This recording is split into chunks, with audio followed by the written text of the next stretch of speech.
মারাইতং বান্দরবন থেকে দীপন কর্মকার প্রশ্ন করেছেন, সঙ্গীত শিল্পীরা অনেক সময় মানে মিউজিক ভিডিওতে অংশগ্রহণ করে, এটা মানে নিজের প্রচারের জন্য, ভালো লাগার জন্য, নাকি আসলে মডেলদের খরচ কমাতে চায় সেই কারণে? তিনটাই হতে পারে।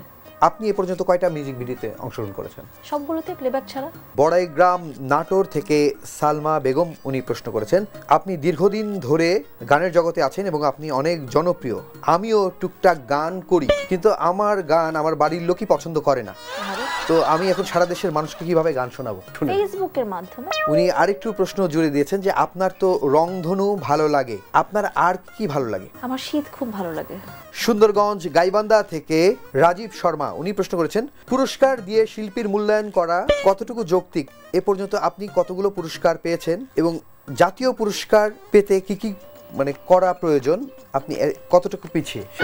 আমি জীবনে অনেক পুরস্কার পেয়েছি ছোটবেলা থেকে, এবং প্রশংসাও অনেক পেয়েছি। জাতীয় পুরস্কার পাওয়ার জন্য কতটুকু পিছিয়ে আছি? হ্যাঁ, আমার মনে হয় না আমি কোনো দিক থেকে পিছিয়ে আছি। এটা শুধু একটা সময় বা ভাগ্যে বা সময়ের আগে কোনো কিছু পাওয়া পসিবল হয় না। বলে না যে সময় সে পহলে হয় না কখনো আর কি। তো সময়টা আসলেই হয়তো বা হবে সেটা অর্জন করা।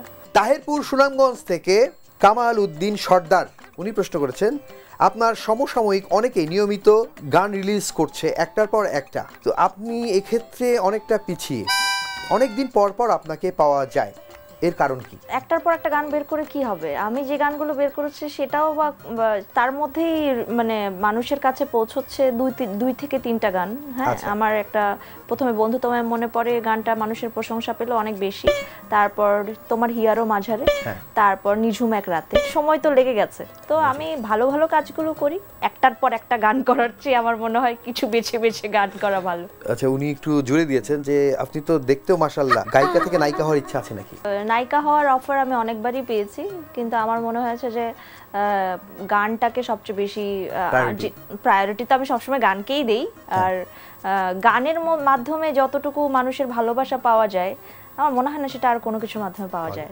অভয়নগর খুলনা থেকে মিন্টু দাস উনি বলেছেন, সব শিল্পীদের আপডেট ফেসবুকের মাধ্যমে তার ভক্তরা পায় এবং শিল্পীদের এখন রিলস দেখতে পায়, তারা অনেক অ্যাক্টিভ, কিন্তু আপনি সেভাবে রিলস, টিকটক, ফেসবুক কোনো কিছুতে অ্যাক্টিভ না, তো আমরা আপনাকে কিভাবে খুঁজে পাবো? নিশিতা বড়ুয়া সংস দিয়ে সার্চ করলেই খুঁজে পাওয়া যাবে। হ্যাঁ, কিন্তু উন্নতে আপনার আমি আসলে অনীহা কেন, আসলে ফেসবুক সোশ্যাল মিডিয়াতে আমি একটু কম অ্যাক্টিভ, আমার খুব একটা বেশি ভালো লাগে না আর কি। দৈনন্দিন যারা রিলস বের করে কিংবা করছে, তারা হয়তো বা রেগুলার তাদের যে প্রাইভেসিটা আছে তারা সেগুলো অনেক কিছুই ওপেন করছে। তো আমার আসলে প্রাইভেট লাইফকে প্রাইভেট লাইফ রাখতেই ভালো লাগে। লোহাগড়া চট্টগ্রাম থেকে লাইলা বানু প্রশ্ন করেছেন, ওপার বাংলা সিনেমায় গান গাওয়ার সুযোগ কিভাবে পেলেন, একটু বলবেন কি? আমি একটু যোগাযোগ করতে চাই। এইটা আমার কাছে অফার এসেছিল এবং আমি অডিশন দিয়েছি, অডিশন দিয়ে আমার গান সিলেক্টেড হয়েছে, আমার কণ্ঠটা সিলেক্ট হয়েছে, তারপরে আমি ওখানে চান্স পেয়েছি। আচ্ছা, উনি উল্লেখ করেছেন যে একটু অনুভূতিটা জানাবেন যে ওপার বাংলা এপার বাংলা আসলে পার্থক্য কতটুকু? তেমন কোনো বিশেষ পার্থক্য আমি দেখতে পাইনি, সবকিছুই একই রকমই ছিল।